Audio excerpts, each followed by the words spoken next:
અને હવે કરીશું બુલેટિનની શરૂઆત થશે આજના દિવસના અત્યારના સૌથી મોટા સમાચાર સાથે। વડોદરા ગંભીરા બ્રિજ દુર્ઘટના બાદ સૌથી મોટી કાર્યવાહી કરવામાં આવી છે। વડોદરામાં ગંભીરા બ્રિજ દુર્ઘટના બાદ માર્ગ અને મકાન વિભાગના 4 અધિકારીઓને ફરજ મોકૂફ રખાયા છે। કાર્યપાલક ઇજનેર NM નાયકાવાલાને પણ ફરજ મોકૂફ રખાયા, સાથે જ 2 નાયબ કાર્યપાલક ઇજનેરને પણ ફરજ મોકૂફ રખાયા છે। કાર્યપાલક ઇજનેર UC પટેલને પણ ફરજ મોકૂફ કરાયા છે, તો નાયબ કાર્યપાલક RT પટેલને પણ ફરજ મોકૂફ કરવામાં આવ્યા છે। સાથે જ મદદનીશ ઇજનેર એવા JV શાહને પણ ફરજ મોકૂફ કરવાના આદેશ અપાયા છે।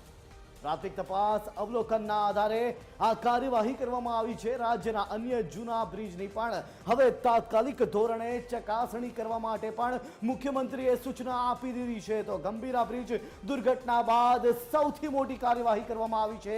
એક સાથે અધિકારીઓને ફરજ મોકૂફ કરવાના આદેશ આપવામાં આવ્યા છે। મહત્વના 4 અધિકારીઓ કે જેઓને ફરજ મોકૂફ કરવાના આદેશ આપવામાં આવ્યા છે। ત્યારે આજ મામલે એસોસિએટ એડિટર સોનલ અનટકટ જોડાઈ રહ્યા છે ફોન લાઈન પર। સોનલ, 4 મહત્વના અધિકારીઓ કે જેઓને ફરજ મોકૂફ કરાયા છે, સૌથી મોટી કાર્યવાહી દુર્ઘટના બાદ શું છે વધુ વિગતો? જી, મુખ્યમંત્રી તરફથી જે દુર્ઘટના ઘટી હતી ગંભીરા બ્રિજની, તે સંદર્ભમાં મહત્વપૂર્ણ પગલાં લેવામાં આવ્યા છે। જે તાત્કાલિક કાર્યવાહી છે તે કરવામાં આવી છે।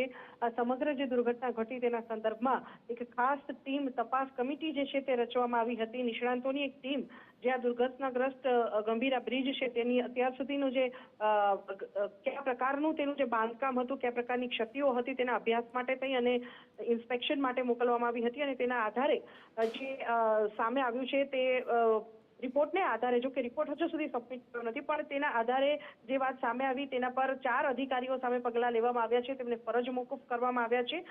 જે ફરજ મોકૂફ કરાયા છે તેમાં શ્રી NM જે નાયકાવાલા કાર્યપાલક ઇજનેર જે છે, UC પટેલ નાયબ કાર્યપાલક ઇજનેર અને RT પટેલ નાયબ કાર્યપાલક ઇજનેર, તેમજ JV શાહ મદદનીશ ઇજનેરનો સમાવેશ થાય છે। આ 4 અધિકારીઓને તાત્કાલિક અસરથી ફરજ મોકૂફી હેઠળ મૂકવાનો નિર્ણય મુખ્યમંત્રી તરફથી કરવામાં આવ્યો છે। ઉલ્લેખનીય છે કે જે ગંભીરા બ્રિજ હતો તે 45 વર્ષ જૂનો હતો અને જે પ્રકારે માહિતીઓ સામે આવી રહી છે, અગાઉ પણ આ બ્રિજ ખખડધજ હોવાની અને બ્રિજ પર ફરિયાદ કરવામાં આવી હતી અને તેમ છતાં જ્યાં કાર્યપાલક ઇજનેર અને નાયબ કાર્યપાલક ઇજનેર છે તેમના તરફથી કોઈ કાર્યવાહી કરવામાં આવી ન હતી।